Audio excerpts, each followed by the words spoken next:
Hi, I'm Jay Butch with Certainteed Roofing. This video will help you earn the Master Shingle Applicator qualification. It covers things that every good roofer should know.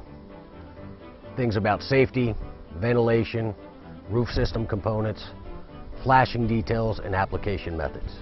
Even after you become a Master Shingle Applicator, it's a good idea to keep SAM, as we call it, the Shingle Applicator's Manual, in the truck. You can use it as a training tool or a point of reference with homeowners. I use the manual when I go in to sell a roof, that I'm showing the specifications and I'm looking at their old beat up roof and showing them what's going on with the roof and why it's failing. And because of that, we put it in writing on our contracts that we're installing the roof according to the manual. And so it holds us accountable and it puts us on a higher level than Joe Six-Pack roofer that's not doing that. We train our crews. They're expected to do certain things to make sure that each job is installed the same way. We like to set the expectations through the manual that Certainteed puts out.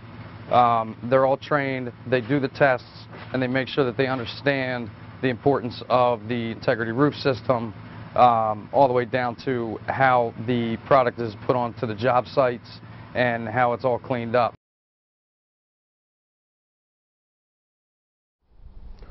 First and foremost, safety has got to be your top priority. It's just not worth taking a chance on the roof. It's like a car accident. Everybody thinks it happens to the other guy. Nobody thinks they're going to fall off the roof. But what if it is you, or your best friend, or your crew leader? It's not worth taking the chance. Once a week, the crews all get together. We have a on-the-job meeting about safety and OSHA compliance. It's important that I get to send my guys home to see their families, and you know, they're coming to work to make money. If they fall off the roof, they're not making anything for a long time. We have a captive insurance group that we're a part of, so there are a group of roofing contractors that are like kind and quality of contractor, and we have a toolbox talk that's weekly with our sales guys and our production guys, so that we produce that paperwork and evidence of a toolbox talk every week. Well, safety on the job starts even before coming out to the job and having the men trained in safety and what's acceptable behavior. It's ongoing. When my superintendent, who's also my safety guy, comes out, he's always looking for what they're doing and embarrassing them with what they're not doing right. We've got a very steep roof here. The crew's all tied off. They're very safety conscious. It's not worth taking a chance. Even I'm wearing a harness. And now with the new OSHA regs, any eave height 6 feet or more, you've got to use a personal fall arrest system or a guardrail.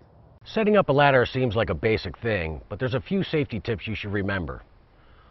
You should extend the ladder above the eaves 3 to 3.5 feet. If your ladder's going to be in place for a long period of time, tie it off and secure the bottom with a few bundles. Make sure that the ladder's angled correctly. The distance of the foot of the ladder from the wall should be about 1/4 the height of the wall. And last but not least, let's talk about dealing with the homeowners. How you conduct yourself, how you answer their questions, how the crew conducts themselves. Things like loud music, smoking on the job, throwing cigarette butts in the yard. It's all very important to that consumer. The average consumer buys 1 or 2 roofs in her life. You do it all day long. They look at things totally differently than you do. So it's important to address their questions if they have any. If you can't answer the question, tell them you'll check with your supervisor and get back to them. As if roofing wasn't tough enough, you also have to contend with Mother Nature. There are several weather-related factors that will impact your application methods and how you apply the roofing products. Products like WinterGuard will not stick to a wet or frozen deck, and they lose most of their stickiness below 40 degrees. If the job can't be put off, tack the WinterGuard in place with a few fasteners. In cold weather, shingles become very brittle and stiff. The temperature must be warm enough outside so that you can form the shingles or store them in a warm location.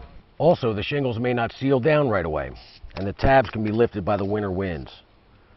When using nail guns, you run the risk of nails blowing through the brittle shingles. So to prevent this problem, some installers will switch to hand nailing in the winter. In the hot summer months, you've got other hazards to contend with. You've got dehydration and burning hot shingles. The rooftop temperature can be 50 to 75 degrees above the ambient temperature. You need to take precautions to avoid scuffing your shingles. Use cushions, soft-soled shoes, and if it's an approved application method, you can use the racking method to stay off the shingles.